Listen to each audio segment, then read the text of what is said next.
At nung sabi niya, sumainyo ang kapayapaan, umaakyat siya sa langit. Hanggang sa tuluyan siyang nawala. Pero sabi niya, huwag kayong matakot, huwag kayong mag-alala, ay susuguin ko ang ipinangako ng Ama sa inyo. Ano po yon? Ang banal na Espiritu ng Diyos. Ang presensya ng Panginoon na nasa sa atin na po yun ngayon.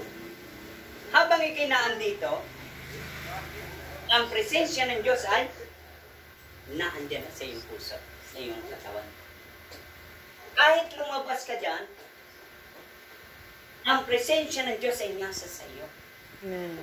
Hindi lamang po makagagalaw ang presensya ng Diyos sa mga pagpapala, sa pagliligtas, sa pagtulong, sa pagpapalakas sa iyo, once na ikaw po ay nagkakasala. Amen? Yes.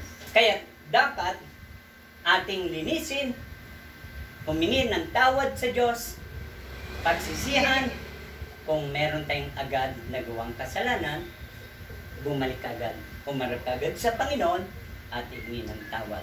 Lord, sorry po. Sumama lang ang loob. So, ibig sabihin, sa iyong pagharap sa Panginoon, muli, nabuhay ang presensya ng Panginoon sa iyo. Amen. Hindi yan aalis eh. Hindi aalis yan. Nabuhay muli ang presensya ng Panginoon at kumilos ang kanyang kapangyarihan. Kaya si Sister Christine, may regalo na ako sa kanyang tuyo. Mamaya may ulan na siya. Di ba? Yan ang tuyo. Yan yung eh. Sige sa kanya ni Jonah. At dito, itinuturo ng Diyos na ang buhay natin napakahalaga. Bakit? Ito po. Dumating po ang isang